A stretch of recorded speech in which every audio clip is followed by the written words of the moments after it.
Time फ्रेममध्ये। तर आपण पोझिशनल किंवा स्विंग ट्रेडिंग किंवा जर आपण लॉंग टर्मसाठी इन्व्हेस्टमेंट करणार असू तर आपल्याला काय करायचं आहे, ते हे टाईम फ्रेम जे आहे याला विकलीमध्ये कन्वर्ट करायचं आहे। आणि विकलीमध्ये टाईम फ्रेम कन्वर्ट केल्यानंतर इथे जे कॅन्डलचा जो टाईप प्रकार आहे तो आपल्याला याला हॉलो कॅन्डल आपण करणार आहोत।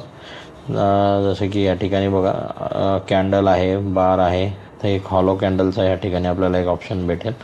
हा हॉलो कॅन्डल आपण याच्यामध्ये कन्वर्ट केलेला आहे। आपल्याला आता काही इंडिकेटर्स आपल्याला या ठिकाणी लावायचे आहेत। तर त्यामध्ये जो मी इंडिकेटर लावणार आहे, आपल्याला ट्रेंड स्टॉक्सचा जे आहे 3 प्रकारचे ट्रेंड असतात पर्टिक्युलर एखाद्या स्टॉकमध्ये किंवा ETFsमध्ये। तर ते ट्रेंड कसे असतात, जसे की एक अप ट्रेंड असतो ज्यावेळेस मार्केट वाढत असतो, म्हणजे तो ट्रेंड जो आहे तो अप ट्रेंड असतो।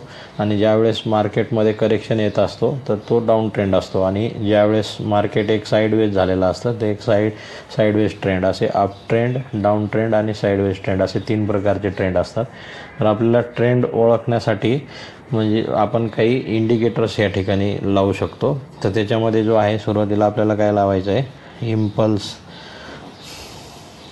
इम्पल्स एल्डर सिस्टीम हा एक इंडिकेटर आपल्याला लावायचा आहे। जसं की हे लावल्यानंतर बघा आता आपण इम्पल्स एल्डर सिस्टीम हा बाय डिफॉल्ट ठेवला आहे, जसं आहे तसं जिरोदामध्ये आहे।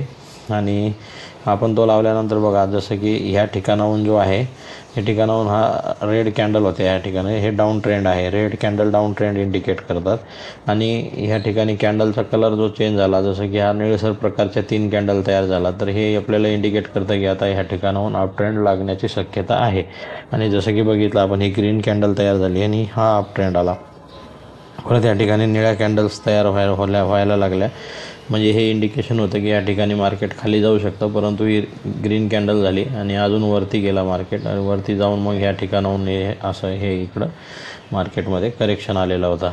तर हे एक इम्पल्स एल्डर हा जिरोदामध्ये इंडिकेटर आहे आणि तो आपण वापरू शकतो। आणि दुसरा जो आहे याच्यामध्ये आपल्याला याच्या जोडीला आपल्याला काय लावायचं आहे, एक अजून इंडिकेटर लावायचं आहे आपल्याला, तो आहे मूव्हिंग ॲव्हरेज आपल्याला लावायचा आहे। तो जो आहे तो आपल्याला वेटेड मूव्हिंग ॲव्हरेज लावायचा आहे। या ठिकाणी टाईपमध्ये जाऊन याला वेटेड मूव्हिंग ॲव्हरेज आपण कन्वर्ट करणार आहोत। आणि याचा जो टाईम फ्रेम आहे तो आपल्याला मॅन्युअली 44 दिवसाचा करायचा आहे। आणि याचा कलर आपण बघा या ठिकाणी आपण येलो कलर करूयात आणि याला मी ओके म्हणतो। तर हा एक मूव्हिंग ॲव्हरेज आहे।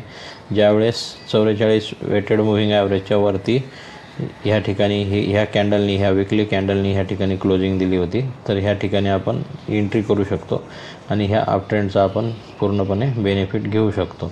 तर याच्यामध्ये